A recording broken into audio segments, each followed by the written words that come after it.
नींद आंखों में जैसे जमकर बैठी हुई थी और पंखे की आवाज में लोरी जैसी मिठास थी। फिर अचानक से खट खट की आवाज सुनाई दी। मैंने करवट बदल ली। सोचा शायद ये सब सपना है या फिर कहीं और शोर हो रहा है। मगर फिर वही आवाज, थोड़ी जोर से, खट खट। अरे कौन है इस वक्त? मैंने चादर खींची, चप्पल पहनी और दरवाजे की तरफ गई। रास्ते में अंधेरा था। बस किचन से आती हुई हल्की रोशनी में दीवारों की लंबी परछाइयां दिख रही थीं। दरवाजा खोला तो सामने रागिनी खड़ी थी। मेरा मतलब मेरी ननद। हमेशा की तरह उसकी थकी हुई शक्ल, चेहरे पर उलझन, जैसे किसी ने सारी रात उसकी आंखों को सोने नहीं दिया हो। उसकी गोद में उसका बच्चा था। उसके गाल लाल थे और सांस तेज। भाभी। उसकी आवाज खराश से भरी हुई थी। अगर आप भाई से पूछ लें तो क्या वो 2,000 रुपए दे देंगे? बच्चों के डॉक्टर के पास लेकर जाना है। इसकी सांसें रुक रुक कर आ रही हैं। मैं उसे देखती रही। कुछ पल ऐसे ही गुजरे जैसे शब्द बिल्कुल अटक गए हों। पता नहीं क्यों, लेकिन उस पल मुझे अपना बजट याद आ गया। कल दूध वाले को पैसे देने हैं। बेटे के स्कूल की फीस भी अभी बाकी है। पति, वो तो पहले से ही तंग हाल था। अंदर आओ, मैंने कहा। नहीं, बस वो चुपचाप दरवाजे से थोड़ा हट गई और कमरे में चली गई। वहां केशव बेसुध सा सो रहा था। मैंने उनके कंधे पर हाथ रखा, लेकिन फिर हटा लिया। वही मन में चलने वाली चिंता, जिद्दी सा जमीर जो कहता है, पहले तुमने कब सुनी थी किसी की? दिल में अजीब सी बेचैनी थी, जैसे हर किसी की मुश्किल मुझसे ही जुड़ी हो। मैं किचन में गई, पानी पिया और फिर कुछ सोच कर वापस आई। दरवाजा अभी भी आधा खुला था। बाहर जाकर देखा, रागिनी अभी भी वैसे ही खड़ी थी। बस अब बच्चा बेचैन ज्यादा लग रहा था कि ये सब सो रहे हैं, सुबह बात करेंगे। मैंने इतना ही कहा और दरवाजा बंद कर दिया। बस इतनी सी बात थी ना। मैं ना चीखी ना उसे दुत्कारा, लेकिन वो पल न जाने क्यों मेरे अंदर उतर गया। जैसे कि दरवाजा बंद करके मैंने दिल का कोई कोना भी बंद कर दिया हो। दरवाजे की चिटकनी चढ़ाते हुए मुझे एक पल को उस बच्चे की आंखें याद आईं, नम, और सांसों की आवाज, तेज तेज सांसें, जैसे हवा के लिए तड़प रही हो। रागिनी की आंखों में गुजारिश नहीं थी, बस आदत थी शायद। जिंदगी की ठोकरों से जूझती हुई वो मदद मांगने में अब शर्माती नहीं थी, क्योंकि वो शर्मिंदा होने की हद से गुजर चुकी थी। मैं वापस अपने बिस्तर पर आ गई, चादर ओढ़ ली, लेकिन नींद जैसे गायब हो गई थी। हर तरफ सन्नाटा था, सिर्फ अंदर का शोर बाकी था। क्या 2,000 रुपए में वो बच्चा ठीक हो जाता? क्या सुबह तक का वक्त होता? मुझे नहीं पता। मैंने सिर्फ एक दरवाजा बंद किया, एक आम सा दरवाजा, मगर अब लगता है जैसे कोई और दरवाजा मेरे लिए बंद हो गया हो। सुबह का सूरज ठंडी रोशनी के साथ उभरा, जैसे इस पूरी कायनात को भी किसी दुख की खबर हो। रंग जरा सा फीका हो गया था। किचन में चाय रखकर मैंने अखबार खोला, पर दिमाग में अजीब सी झुंझलाहट थी, जैसे कोई बेनाम सा एहसास पीछे रह गया हो। फोन की घंटी बजी तो मैं जल्दी से चाय एक तरफ रखकर दौड़ी। उम्मीद थी कि शायद फोन स्कूल से ना हो। बच्चे के कपड़े अभी प्रेस नहीं हुए थे। फोन उठाया तो आवाज रागिनी की सास की थी। उनका वो बेरंग लहजा, जैसे मौत की जानकारी देना भी उनके लिए मामूली बात हो। बच्चा नहीं रहा, बस इतना कहा। इसके अलावा और कोई बात नहीं। मैंने एक पल के लिए आंखें बंद की। किचन की खिड़की से आती हवा अचानक रुक गई, या शायद मेरे अंदर का शोर बंद हुआ। बाहर सड़क पर दूध वाला साइकिल पर घंटी बजाता गुजर गया, जैसे कुछ हुआ ही ना हो। लेकिन मेरे अंदर जैसे कोई तूफान उठकर शांत हो गया। मैंने फोन रख दिया। केशव अभी उठे नहीं थे। मैंने उन्हें जगाने की जरूरत ही महसूस नहीं की। चाय ठंडी हो चुकी थी। अखबार हाथ से फिसल कर गिर गया। मेज पर रखे पैसे नजर आए। 2,000 का नोट, जो कल मैंने बेटे की दवा के लिए निकाल कर रखा था, एकदम आंखों के सामने झिलमिला गया। रागिनी की रात की सूरत नजर आई, आंसुओं से भीगी, परेशान आंखें, गोद में वो कांपता हुआ बच्चा। लेकिन मैंने सिर्फ दरवाजा बंद किया था और कहा था सुबह बात करेंगे। कुछ बुरा भला नहीं कहा, बस बात को टाल दिया। और अब बात खत्म हो चुकी थी। केशव जागे तो मैंने खबर दी। उन्होंने बस धीरे से सिर झुका लिया। उनकी आंखों में कोई खास भाव नहीं था। शायद वो वैसे ही आदमी थे, या शायद हम सब एक जैसे हो चुके थे, बेदर्द। रागिनी का नाम कमरे में गूंजने के बाद धीमा हो गया, जैसे वो खुद भी इन पुराने पर्दों की झुर्रियों में कहीं छुप गई हो। कुछ देर बाद मैंने सफाई करना शुरू कर दी। चादर बदली, बेटे की यूनिफॉर्म पर प्रेस की, बैग में पानी की बोतल रखी और सब कुछ रोजाना की तरह चल रहा था। बस चाय दोबारा नहीं बनाई। शायद उसकी ताकीद अभी भी गले में फंसी थी। दोपहर तक मोहल्ले में खबर फैल चुकी थी। माँ पूछने के लिए आई, रात को कुछ सुनाई दिया था? बेटी आई थी तुम्हारे पास? मैंने सर हिला दिया। उन्होंने चुपके से मेरी तरफ देखा, जैसे कुछ कहना चाहती हूँ, फिर रुक गई। मैंने धीरे से कहा, किस्मत थी, जिसका वक्त आ जाए उसे भला कौन रोक सकता है। ये बात जैसे मैंने खुद को सुनाने के लिए कही हो। वो खामोशी से चली गई। शाम हुई तो बेटे ने कहा, माँ आप रो क्यों नहीं रही? मैं हैरत से उसे देख रही, फिर उसके माथे पर हाथ फेरा, जैसे उसकी बात किसी और जुबान में थी और मैं समझ नहीं पा रही थी। रात को जब चादर ओढ़ी तो अंदर कुछ खाली लग रहा था। नींद नहीं आई, लेकिन आंखें बंद रहीं। बाहर शायद हवा चल रही थी। अंदर जैसे कुछ टूटा नहीं था, लेकिन अब कुछ जुड़ा हुआ भी नहीं रहा। रागिनी का बच्चा मर गया था और मेरे अंदर कुछ शायद जिंदा रहकर भी मर चुका था। 2 महीने गुजर गए। सर्दियां धीरे धीरे जा रही थी और दिन की रोशनी और भी बेरहम हो चुकी थी। घर में सब अपने समय से चल रहा था। स्कूल की फीस, राशन की लिस्ट, पानी की मोटर, बिजली के बिल को जमा करना। केशव ने एक मामूली सी नौकरी के साथ कभी ये एहसास नहीं होने दिया कि जिंदगी कितनी नाजुक डोर पर चल रही है। वो हंसते, थकते, कभी कभार उलझते, मगर मेरे और बेटे के ऊपर एक मजबूत छतरी की तरह साया रखते। उसी दिन जब वो ऑफिस के लिए निकले, मेन दरवाजे पर खड़े होकर बस इतना कहा, वापस आते हुए आलू लेते आना।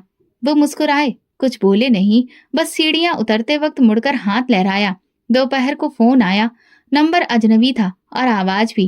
केशव साहब का एक्सीडेंट हो गया है, उन्हें पास के अस्पताल ले जाया गया है, हालत नाजुक है। एक पल के लिए ऐसा लगा जैसे आवाज सुनाई तो दी हो, मगर दिमाग उसे समझ नहीं पा रहा हो। मैंने तुरंत बेटे को पड़ोसन के हवाले किया, रिक्शा लिया और अस्पताल पहुंची। इमरजेंसी वार्ड के बाहर का नजारा अब भी आंखों में जमा है। खूनी चादर, आधे खुले दरवाजे से आती दवा की महक और वो सफेद रोशनी जो आंखों में चुभ रही थी। डॉक्टर ने बताया, सर पर गंभीर चोट आई है, अभी कुछ कह नहीं सकते। केशव एक नाजुक सांस की डोर से जुड़े मशीनों के सहारे बेजान लेटे थे। मैंने उनकी उंगली पकड़ी, वही उंगली जो कभी मेरे हाथ पर प्यार से थपकी देती थी। अब वो बेजान थी। घर वापस आकर मुझे लगा जैसे किसी ने जिंदगी के पैरों तले से जमीन खींच ली हो। बेटा हर आती जाती आवाज पर चौंक उठता, पापा आ गए? मैं उसे सीने से लगा लेती, बिना कुछ कहे। रिश्तेदार पड़ोसी सब आए, अफसोस जताया, राय दी और चले गए। 1 हफ्ते में सब कुछ ढर्रे पर आ गया, लेकिन मेरे लिए अब ये सब मामूली नहीं था। कमरे की अलमारी, केशव की कमीज, उनके जूते, हर चीज अपनी जगह पर थी। बस वो खुद नहीं थे, और साथ ही एक बिना आवाज का तूफान जो मेरे मन में उठ गया था। अब फैसला मेरा था। दवा के पैसे, स्कूल की फीस, अस्पताल की रिपोर्ट्स, सब कुछ मेरे हाथ में आ गया था। लोग कहते हैं हिम्मत वाली बनो, भगवान परीक्षा लेता है, लेकिन हिम्मत तो उसी दिन मर गई थी जब केशव के होठों पर मुस्कुराहट की जगह खामोशी को देखा। एक शाम बेटे ने पूछा, माँ पापा कब वापस आएंगे? मैं चूल्हे पर चाय चढ़ाते हुए बोली, भगवान से प्रार्थना करो वो जल्दी आए, वो तुम्हारी जरूर सुनेंगे। लेकिन दिल के किसी कोने में मुझे पता था, अब वो वक्त, वो शहर, वो सुकून वापस नहीं आएगा। कमरे में केशव की तरफ का तकिया वैसा ही रखा रहता। कभी कभार मैं उस पर हाथ रखकर लेट जाती, शायद उनकी खुशबू अभी मौजूद थी। जिंदगी अब एक हिसाब किताब बन गई थी। हर दिन एक नया सवाल, हर रात एक नया डर। केशव चुप थे, लेकिन उनकी गैर मौजूदगी हर चीज पर बोलने लगी थी। खाने के जायके से लेकर बिजली के बिल तक। मैं अब सिर्फ एक माँ नहीं थी, पत्नी नहीं थी, मैं खुद को संभालती एक साया थी जो सुबह से रात तक घर के ख्वाबों को गिरने से रोक रही थी। वो जो हमेशा मेरे साथ खड़ा था, अब बस मशीनों से बंधा हुआ लेटा था, खामोश, लेकिन मेरी हर खामोशी को चीख में बदलता हुआ। केशव को अस्पताल में भर्ती हुए 2 हफ्ते गुजर चुके थे उनकी आंखों के आसपास काले गड्ढे गहरे हो रहे थे और मेरे हाथों की लकीरें उलझती जा रही थीं। घर का चूल्हा जलता था, लेकिन दिल की दीवारें ठंडी थीं। एक दिन सुबह जब बेटे को जगाने गई तो वो तपते हुए शरीर के साथ चादर में लेटा था। गाल दहक रहे थे, सांस भारी और आंखें बुझी बुझी। मैंने उसके माथे पर हाथ रखा तो जैसे दिल भी धड़क उठा। उसे गोद में उठाकर पास के क्लिनिक ले गई। डॉक्टर ने बिना देखे कुछ खून के टेस्ट लिखे और मुझे एक तरफ बुलाकर कहा, वायरस हुआ है, इलाज मुश्किल है, महंगा है, तुरंत स्पेशलिस्ट के पास ले जाएं। दवा की पर्ची लेकर अस्पताल से निकली तो जेब में कुछ बचे कुचे सिर्फ 800 रुपए थे। एक तरफ केशव का इलाज, दूसरी तरफ बेटे की बीमारी। मैं दोनों हाथों से पानी रोकने की कोशिश कर रही थी, लेकिन दरारें बढ़ती ही जा रही थीं। उसी दिन पहली बार मैंने लोगों से मदद मांगी। पहले ससुराल वालों को फोन किया। उन्होंने कहा, हमने पिछले महीने के अस्पताल का खर्च उठाया था, अब इससे ज्यादा नहीं हो पाएगा। फिर एक पुरानी सहेली को संदेश भेजा। उसने बेबसी जताते हुए लिखा, मेरी बेटी की फीस अभी बाकी है, सॉरी यार। फिर पड़ोसन सलोनी के पास गई, जिनके यहाँ मैं सालों से सब्जी भिजवाती रही। वो बोली, भगवान सबका रखवाला है, लेकिन आजकल हमारे हालात बहुत खराब हैं। मैं चुपचाप सुन रही थी, किसी से शिकायत भी नहीं कर सकती थी। किसी ने जोर से दरवाजा नहीं बंद किया, किसी ने बुरा भला नहीं कहा, बस सबने नरमी से इनकार कर दिया। और ये नरमी मेरे लिए तेज धार वाले चाकू के जैसी थी। बेटे को बुखार में तड़पता देखना सबसे बड़ी परीक्षा थी। वो हर रात मुझसे लिपट कर कहता, माँ आप मेरे पास रहो, मुझे डर लगता है। मैं उसके माथे पर गीला कपड़ा रखती, घंटों उसकी हथेली थामे बैठी रहती।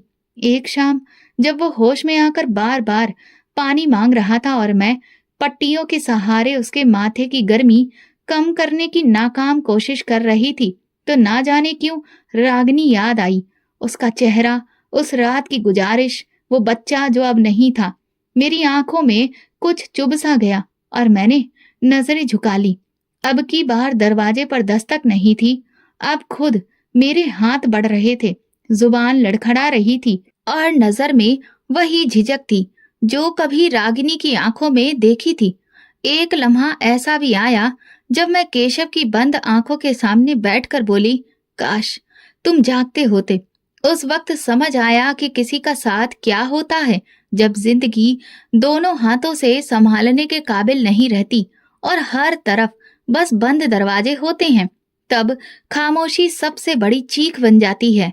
मेरे बेटे की सांसों के साथ मेरी उम्मीद भी लड़खड़ा रही थी। दिन रात एक किए जा रही थी। दवा दुआ और दौड़ में मैंने कोई कसर नहीं छोड़ी, लेकिन जो चाहिए था वो ना हाथ में था, ना दिल में बचा था। खुद से नजरें मिलाने की हिम्मत अब कम पड़ने लगी थी। देर रात तक बेटे का बुखार जाने का नाम नहीं ले रहा था।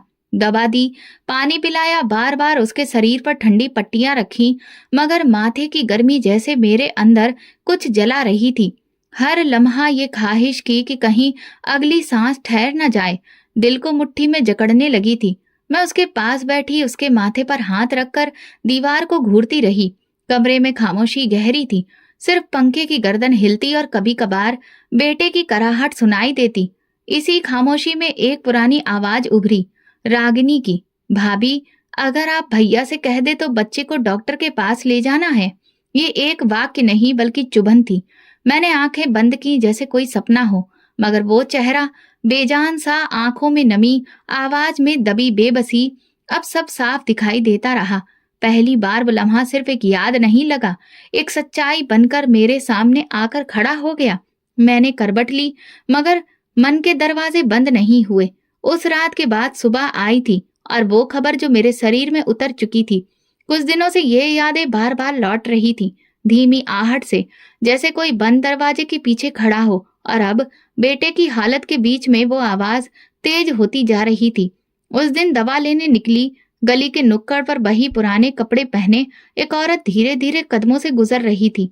वो रागिनी नहीं थी, मगर कुछ लम्हों के लिए दिल की धड़कन रुक सी गई। आंखें अपने आप उसके चेहरे पर गईं। मैं रो के वापस आकर बेटे के पास बैठ गई। दिल पर अजीब सा बोझ था, कुछ कहे बिना आंखें नम हो गईं। मैंने माथे पर हाथ रखा, लेकिन बुखार की गर्मी से ज्यादा अंदर की तपिश ने हरा दिया था। दोपहर को जब बेटा कुछ देर सोया, मैं केशव के कमरे में जा बैठी। वो अब भी वैसे ही लेटे थे, जैसे वक्त के साथ उनका रिश्ता टूट चुका हो। मैंने उनका हाथ थामा, मगर कुछ महसूस नहीं हुआ।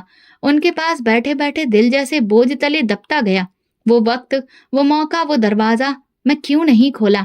क्यों रागिनी को वापस जाने दिया? न कोई मजबूरी थी, न नफरत, बस एक बेचैनी मेरे दिल में उतरने लगी। दिल कहने लगा, माफी मांग लो। दिमाग ने जवाब दिया, किस मुंह से मांगोगी? मैंने तकिए पर सिर रख दिया और आंखें बंद कर लीं। फिर वही मंजर दिखने लगा। ये सब अब सपना नहीं रहा था, बल्कि जागती आंखों की सच्चाई था। मैं हर दिन की तरह सब कुछ करती रहती, दवा, कपड़े, खाना, फोन कॉल्स, अस्पताल की रिपोर्ट्स, मगर अब हर काम के बीच में एक साया साथ साथ चलने लगा था। कोई आवाज जो हर खामोश लम्हे में गूंजती थी, और मैं जैसे सब सुनकर भी बहरी बनी रही। उसी दिन अस्पताल से वापसी पर मैं बहुत थक चुकी थी। बेटे को दवा देकर सुला दिया और खुद भी सोफे पर टिक गई। अभी आंख बंद की ही थी कि फोन बजा। बड़ी बहन थी, वही जो हर महफिल में दुख, सब्र और ईमानदारी की मिसालें सुनाती थी। मैंने उन्हें केशव की ताजा रिपोर्ट के बारे में बताया। डॉक्टर ने नए इलाज के लिए कहा, खर्च बढ़ने वाला था। मैंने हिम्मत करते हुए कहा, सोचा है कुछ दिन आप लोगों के यहाँ बेटे को भिजवा दूं, ताकि थोड़ी जिम्मेदारी बढ़ जाए और शायद कुछ माली मदद भी हो जाए। एक लम्हे को खामोशी छाई, फिर उनका लहजा सख्त हो गया। देखो मंजू, हमने अपनी हैसियत के मुताबिक पहले भी काफी मदद की है। अब हर चीज की जिम्मेदारी हम पर नहीं डाली जा सकती। केशव तुम्हारा पति है, हमें क्या पता तुम पैसे कहाँ लगा रही हो। एक पल को जुबान तालू से चिपक गई, दिल की धड़कन रुक गई। ये वो बात नहीं थी जो मैं पहली बार सुन रही थी, लेकिन आज उसका वजन कुछ और था। मैंने ठीक है कहकर फोन बंद कर दिया। बेटे के कमरे में झांका, वो चादर में दुबका था, सांस अभी तेज थी। सुबह होते ही मैं केशव के माँ बाप के पास गई। दिल में थोड़ी सी उम्मीद बाकी थी। सास ने मेरे चेहरे पर नजर डाली और पहले ही बोल पड़ी, मंजू, हमने पहले इलाज का खर्च उठाया, दवाई भी भेजी, अब हर महीने तुम यही कहोगी। हमने अपना फर्ज निभा लिया है, अब तुम खुद देखो। मैं चुप रही, आंखें झुकी, कुछ भी कहने को नहीं बचा था। वापसी पर रिक्शे में बैठी तो रास्ता अजीब लगा। वे दरो दीवारें जिन पर कभी खुशियों के रंग चढ़े थे, अब वो मिट्टी के ढेर लग रहे थे। हवा भी जैसे अजीब सी थी। घर आकर दरवाजा बंद किया और कुछ देर शून्य में खड़ी रही।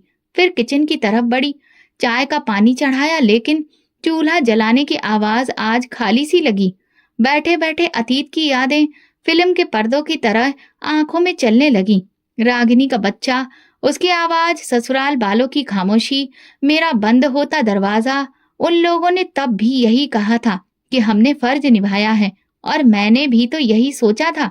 ये मेरी जिम्मेदारी नहीं। मेरे अंदर कुछ बैठ गया था, जैसे जमीर एक पुरानी जख्मी पगडंडी पर वापस जा रहा हो। अब जो कुछ भी मेरे साथ हो रहा था, वो कहीं सुना सुनाया लगने लगा था।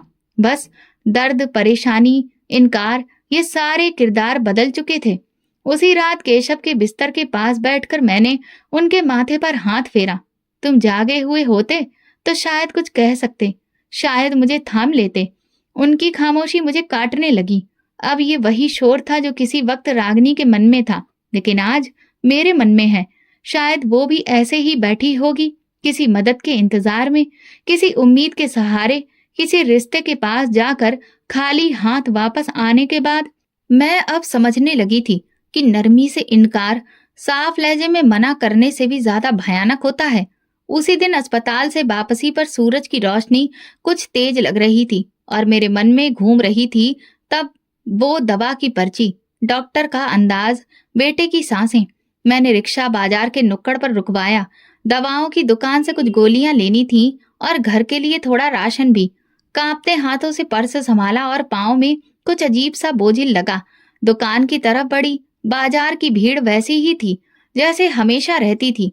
मैं गुमसुम चलती जा रही थी कि अचानक मेरी नजर सामने से आती एक औरत पर पड़ी। वो खाकी रंग के सादे कपड़ों में थी, सिर पर दुपट्टा रखा था, हाथ में कागजों का एक बंडल और चेहरे पर वो सुकून जो मेरे अंदर कहीं बाकी नहीं था। मेरी आंखों ने पहचानने में एक पल की भी देर नहीं की थी। ये रागिनी थी, वही रागिनी जिसे मैंने एक रात दरवाजे से वापस लौटा दिया था। लेकिन अब ये वो रागिनी नहीं थी, कोई और ही थी, मजबूत, खुददार, संभली हुई। उसके चेहरे पर वो पुरानी गुजारिश नहीं थी, ना ही थकान, ना रोती हुई आंखें। वो एक दुकान के सामने खड़ी किसी से बात कर रही थी। कागजात हाथ में थे, जैसे कि वो किसी ऑफिस से जुड़ी बात हो।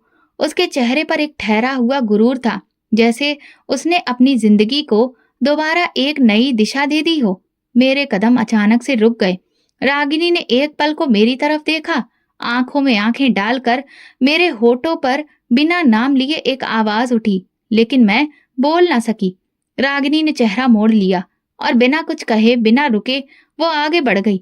मैं पत्थर की तरह वहीं खड़ी रह गई, अपने हाथ में पकड़ी दवाओं की पर्चियों को बेबस निगाहों से घूरते हुए।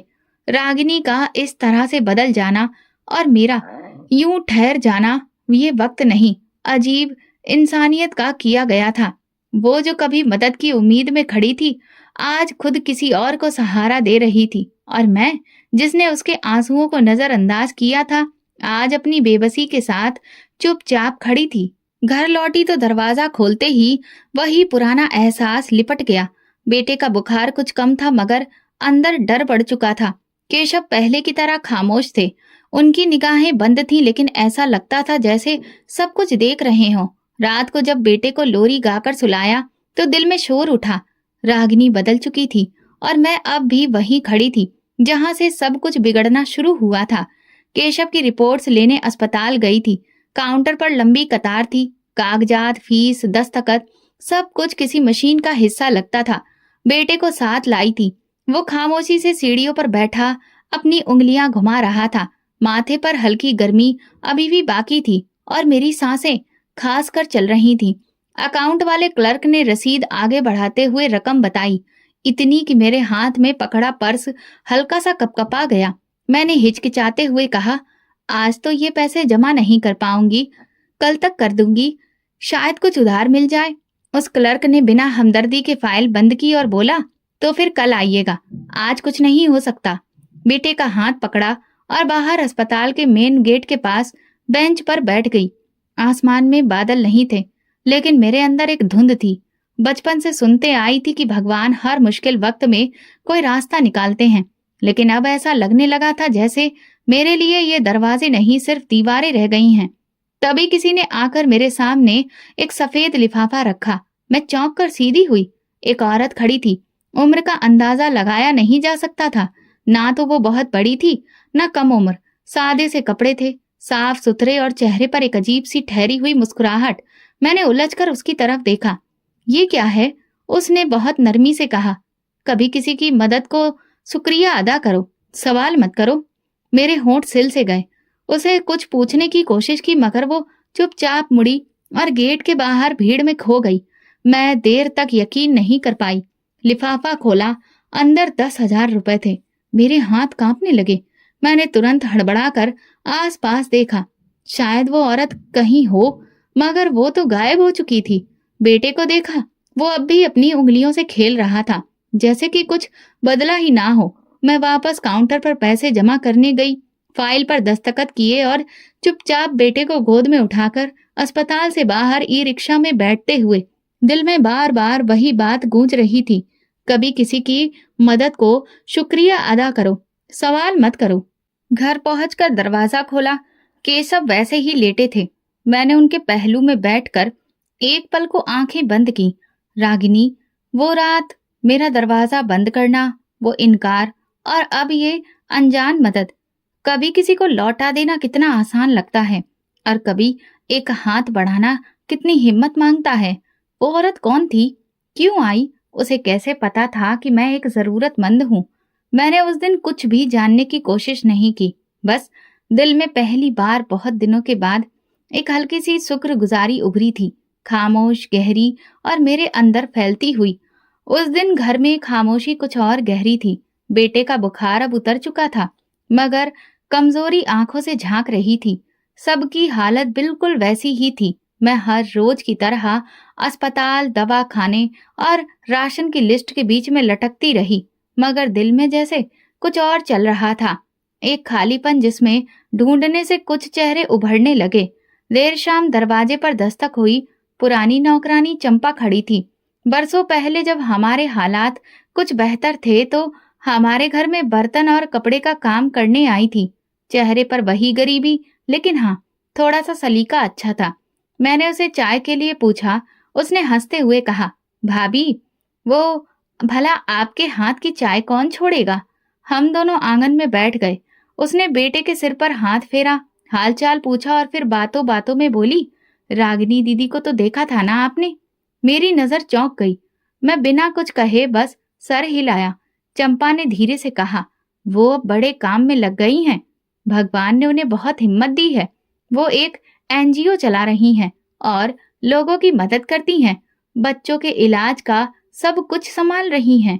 मेरे हाथ में पकड़ा चाय का कप जैसे एक तरफ को डोल गया। इतना कहकर चंपा रुक गई, फिर सिर झुकाकर बोली, बहुत बुरा वक्त गुजारा था उन्होंने, लेकिन उस सदमे ने जैसे उन्हें बदल दिया। एक दिन मोहल्ले की एक औरत का बच्चा बीमार हुआ। अस्पताल तक ले जाने को कोई तैयार नहीं था।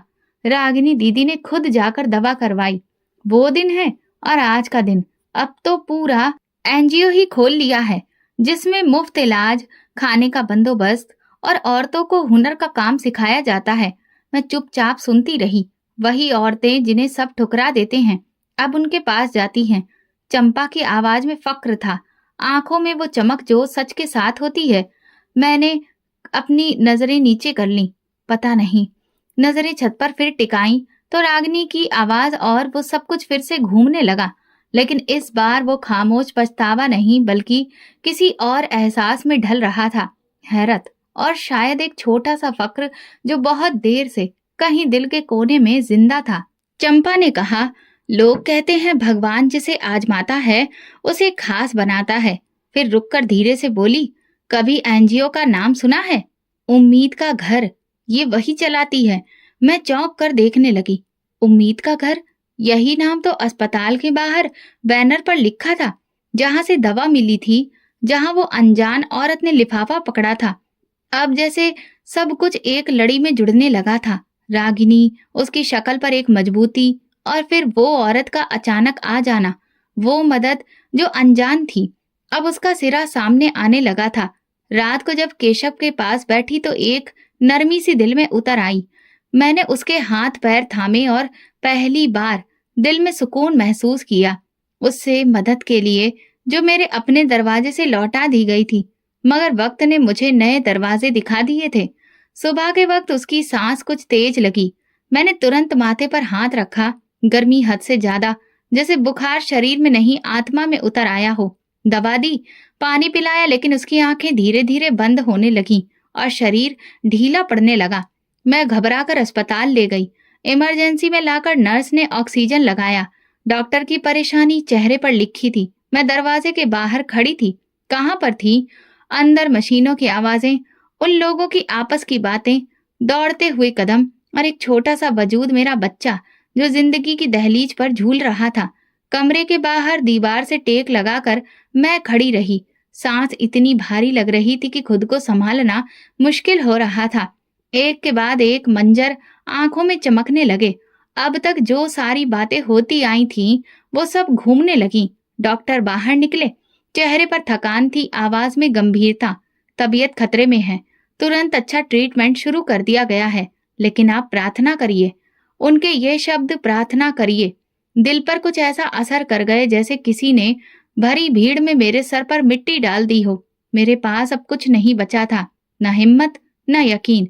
मैं अस्पताल की छत पर चली गई, जहां ठंडी हवा चुभ रही थी। आसमान पर हल्के बादल बदलते। मैं अब तक भगवान से कुछ मांग ही नहीं पाई थी, और न शिकायत की थी, न प्रार्थना की थी। जिंदगी को जैसे खुद ही संभालती रही, और जहां कुछ बिगड़ा वहां मैं पलक झपकाकर रुक गई, मुंह मोड़ लिया। लेकिन आज कुछ समझ ही नहीं आ रहा था। पहली बार शब्द होठों पर आए, सधे, टूटे फूटे, बिखरे हुए। भगवान, मेरे बच्चे को बचा लो।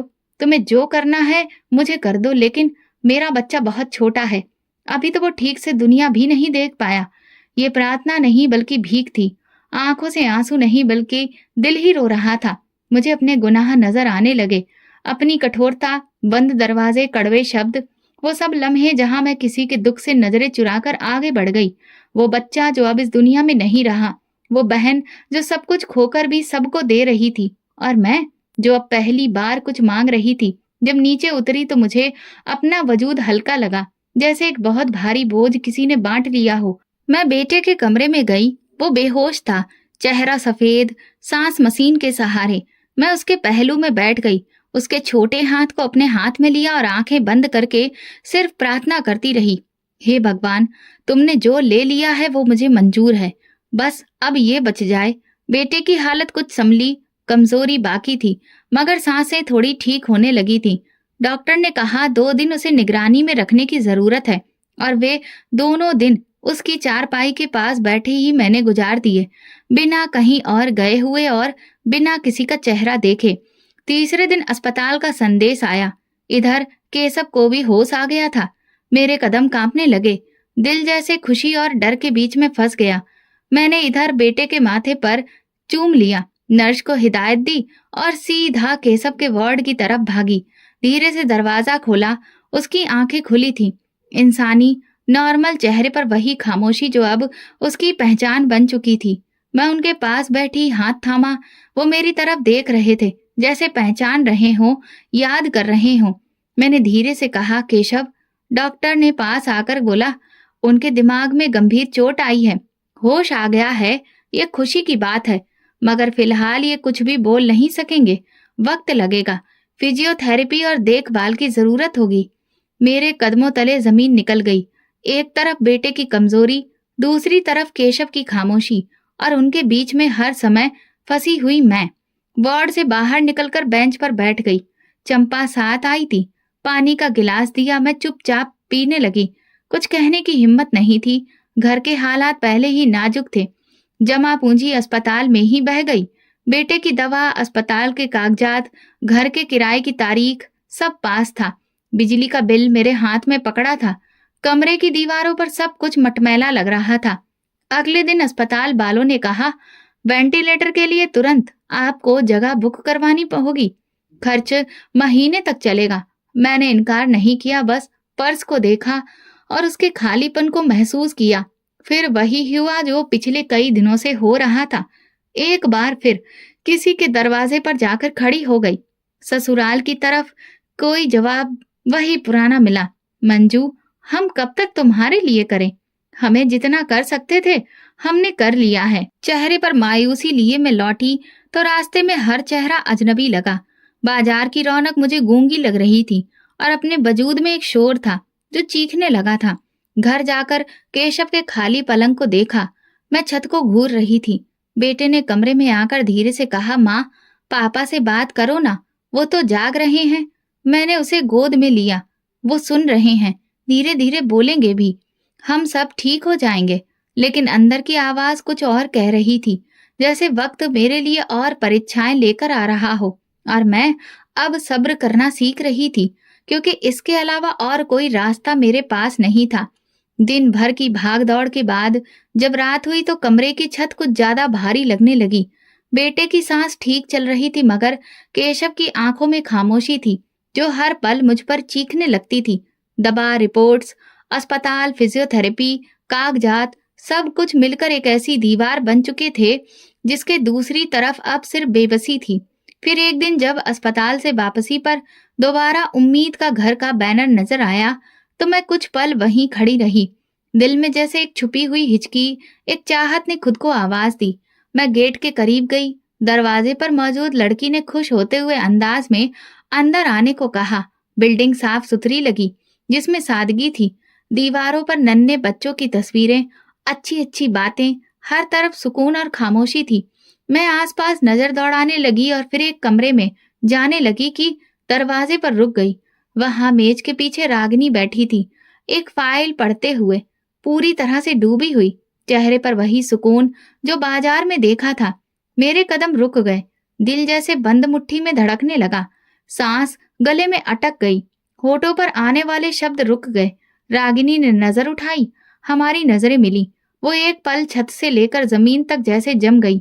मैं उसके सामने जा खड़ी हुई और बिना कुछ कहे आंखों से आंसू बहते हुए उसके सब कुछ सुनाने लगी। फिर वही बातें जो मेरे अंदर महीनों से गूंज रही थी, होठों से निकली। मुझे माफ कर दो। मैं खुद को माफ नहीं कर पा रही थी। मेरी आवाज कमजोर थी, लेकिन ये घबराहट पछतावे की गहराई से निकली थी। हाथ जोड़ने को जी चाहा, मगर आंखें ही झुकने पर रुक गई। रागिनी ने कुछ नहीं कहा, ना आंखें नरम हुई न चेहरा। वो बस खामोशी से मुझे देखती रही, गहराई से, जैसे मेरी सारी रातें, मेरे सारे बहाने, सारी खामोशियां वो पहले ही सुन चुकी हो। मेरी आंखों से लगातार आंसू बह रहे थे। मैंने आगे बढ़कर कुर्सी पर बैठने की इजाजत चाही। वो ना रुकी ना रोका। कमरे में सिर्फ दीवार पर लगाया पुराना पंखा घूम रहा था और मेरी सिसकियां। जब मैंने कहा, जब तुमने दरवाजे पर दस्तक दी थी, मैंने दिल पर बंद दरवाजा खींच लिया था। तुमने मदद मांगी और मैंने आंखें चुरा ली। आज मेरे दरवाजे पर वक्त दस्तक दे रहा है और अंदर कुछ नहीं बचा। रागिनी ने अब भी कुछ भी नहीं कहा। उसकी आंखों में ना इल्जाम था ना हमदर्दी, बस एक खामोशी, जैसे कि वो बहुत कुछ कहकर थक चुकी हो। मैं उठी, धीरे से दरवाजे की तरफ गई। दिल में कुछ चुभ रहा था। शायद ये वही खंजर था जो मैंने खुद किसी के हाथ में दिया था और अब वो मेरे ही सीने में उतर चुका था। दरवाजा पार करते वक्त आखिरी बार पलट कर देखा। रागिनी अभी वैसे ही बैठी थी। शायद वो मेरी माफी सुन चुकी थी। शायद उसने खुद को कुछ पल के लिए मेरी जगह पर रखकर सब कुछ महसूस किया हो, मगर उसकी खामोशी मेरे लिए सबसे बड़ा जवाब थी। उस दिन घर लौटकर मैं पहली बार केशव के बिस्तर के पास बैठी। कुछ नहीं कहा, बस उसका हाथ पकड़कर चुप रही, जैसे अब शब्दों की कोई जरूरत नहीं रही। अगली सुबह मैं उम्मीद के घर दोबारा गई। इस बार खामोश नहीं, थोड़ी सी उम्मीद लेकर।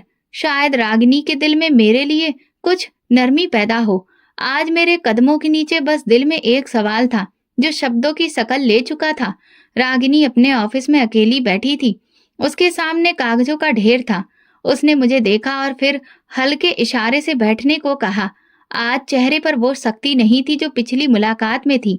कुछ नरम था, कुछ थका हुआ, जैसे एक अंदरूनी जंग ने उसे हराया भी हो और जिताया भी। कमरे में कुछ पल खामोशी रही। रागिनी ने फिर धीरे से कहना शुरू किया, उस दिन मेरा बच्चा मर गया। मैं खुद भी मर गई थी। उस रात जब घर लौटी तो मेरा दिल खाली नहीं था, जलता हुआ था, मगर मुझे सब्र आया और साथ में एक सवाल, मैं अकेली क्यों थी? मेरे जैसे दर्द सहने वालों के लिए कोई जगह क्यों नहीं है? उसने एक साथ भारी नजरों से मेरे चेहरे की तरफ देखा। उस रात उम्मीद के घर की बुनियाद पड़ी। इसका कोई नाम नहीं था तब, बस एक फैसला था। सुबह मैं अस्पताल गई। वहां एक औरत का बच्चा जमीन पर लेटा तड़प रहा था। डॉक्टर पैसे मांग रहा था। औरत के पास कुछ नहीं था। वही लम्हा मेरे अंदर बहुत कुछ बदल गया।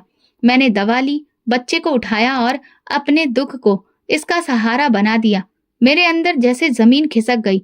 जिस रात रागिनी ने बेटे को खोया, मैंने अपनी खिड़की के पर्दे गिराकर सो जाने की कोशिश की थी और वो किसी और की सांसें बचा रही थी। रागिनी ने धीरे से कहा, मैंने किसी से बदला नहीं लिया, सिर्फ वो किया जो शायद तुम्हें करना चाहिए था। मेरी आंखों में आंसू तैरने लगे। मैंने धीमी आवाज में कहा, तुम जो चाहे सजा दे सकती हो। तुमने अगर मुझे माफ भी कर दिया तब भी मैं कभी खुद को माफ नहीं कर सकूंगी। रागिनी ने नजर झुका ली। माफ करना आसान नहीं होता, वक्त लगेगा। कुछ जख्म वक्त से नहीं, अमल से भरते हैं। मैं तुम्हें यहाँ रोक सुन रही हूँ। ये खुद एक कदम है। कमरे में जैसे हवा भी थम गई। रागिनी ने मेज पर रखे कागज की तरफ इशारा किया। ये फॉर्म है। अगर वाकई खुद को बदलना चाहती हो तो यहाँ आकर काम करो। जो तुमने लिया शायद किसी के दुख बांटने से हल्का हो जाए। मैंने फोन उठाया मगर साइन नहीं किया। हाथ कांप गए। ये सजा थी? मैंने पूछा नहीं, बस दिल में सोचा। रागिनी ने शायद मेरे चेहरे से वो सवाल पढ़ लिया। वो मुस्कुराई, हल्की सी मुस्कान। नहीं, ये माफी का पहला दरवाजा है। सजा तो वो रात थी जो तुमने चुपचाप गुजार दी। मैंने फॉर्म सीने से लगाया और धीरे से दरवाजे की तरफ बढ़ गई। अब कदम हल्के थे, जैसे दिल पर रखा पत्थर धीरे धीरे रेत में बदलने लगा हो। सुबह के वक्त उम्मीद के घर की हवा कुछ और ही थी और फिर नरम धूप आंगन में बिखरी होती।